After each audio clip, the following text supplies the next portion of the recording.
আল্লাহ বলবে ওয়াকিলা লাহুম, আল্লাহ বলবে আইনামা, কোথায় তারা, কুনতুম তা'বুদুন, যাদের তোমরা ইবাদত করতে। চিরুনি দিয়ে মাথা আশ্রাইলে বিয়ে হয়ে যাবে। টিয়া পাখির কাছে গেলে বলে দেবে কবে ভাগ্য খুলবে, কবে চাকরি হবে, কবে বিপদ কাটবে। 3 রাস্তা 4 রাস্তার মোড়ে ভাত ডাল ডিম ভোগ দিলে বিপদ উদ্ধার হয়ে যাবে। আল্লাহ তাই জিজ্ঞেস করবে আইনামা কুনতুম তা'বুদুন, কোথায় তোমার টিয়া পাখি যে তোমার ভাগ্য বলতো? কোথায় তোমার ওই চিরুনি? আমি আল্লাহ বিয়ে লিখিনি, আরো পরে কল্যাণের জন্য রেখেছিলাম। চিরুনি দিয়ে মাথা আশ্রাইছো, আর আমি আল্লাহ বিয়ে লিখিনি। তুমি অমুকের থেকে ফু দিয়ে নিয়ে আসছো, তমুকের থেকে ফু নিয়ে আসছো। আম পড়া, জাম পড়া, নারিকেল পড়া, ডাব পড়া, মুরগি পড়া, হাঁস পড়া, কাপড় পড়া। মানুষের কাপড়ের কাছা কেটে নিতে, চুল কেটে নিতে, নখ কেটে নিতে।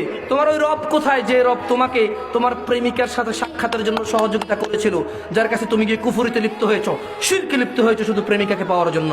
কোথায় তোমার সেই মাবুদ? কোথায় তোমার সেই রব যার ইবাদত তুমি করতে, যার কাছে তুমি গিয়েছিলে শুধু স্বামীকে বশীভূত করতে, তার মায়ের কথা না শুনে তোমার কথা শুনতে? কোথায় তোমার সেই ইলাহ? আল্লাহ এটাই প্রশ্ন করবে।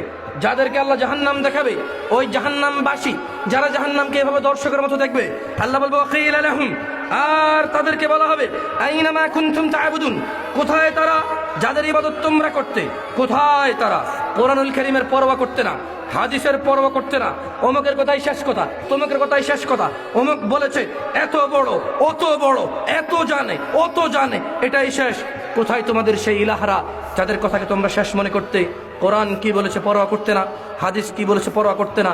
আরে কোরআন হাদিস কি বলেছে পরোয়া করবে কিভাবে? কারণ কোরআন হাদিস পড়লে না বুঝতে যে কোন বক্তাটা কোরআন বলেছে, কোন বক্তাটা বলেনি। গিলাতলার মানুষ, তোমাদেরকে এক বুক ভরা ভালোবাসা নিয়ে ডাকছি, কোরআনুল কারীম পড়ো। আমি এখানে তোমাকে কোরআনুল কারীম পড়ে শোনাচ্ছি, তুমি আমাকে শেখ বলছো যদিও আমি শেখ নই। কেউ আমাকে হুজুর বলছে যদিও আমি হুজুর নই। কেউ আমাকে মোল্লা মুফতি আন্তর্জাতিক খ্যাতি সম্পন্ন বলছে যদিও আমি এগুলো নই। তুমি আমার কথার উপর আস্থা রাখো, তুমি আমার কথার উপর আস্থা রাখো। এই ছোট ভাই তুমি এদিকে আসো, এদিকে আসো তুমি। হ্যাঁ তুমি এই বাচ্চাটাকে এদিকে পাঠান। শোনো, তুমি এদিকে উঠে আসো। গিলাতলার মানুষ জেনে রাখো, আসো ছোট ভাই তুমি এদিকে আসো, ভয় পেও না, আসো আসো আসো আসো। ওকে একটু নিয়ে আসেন একজনে। গিলাতলার মানুষ, আমি এখানে আজকে তোমাকে কোরআন পড়ে শোনাবো বলে আমাকে হুজুর মোল্লা মাওলানা বলছে, ওয়াইজিন বলছে। বিশ্বাস রাখো তোমার অন্তরে, যেদিন তুমি কোরআন পড়বে, হাদিস পড়বে, কোরআন শিখবে, হাদিস শিখবে। আজকে এখানে আমি কোরআন পড়ে শোনাচ্ছি তোমাদের অর্থ করে। তোমরা এখানে এসেছো আমাকে শুনতে, তোমরা আসলে জামশেদ মজুমদারকে শুনতে আসোনি, তোমরা সময় রবের কালাম শুনতে এসেছো, ঠিক না?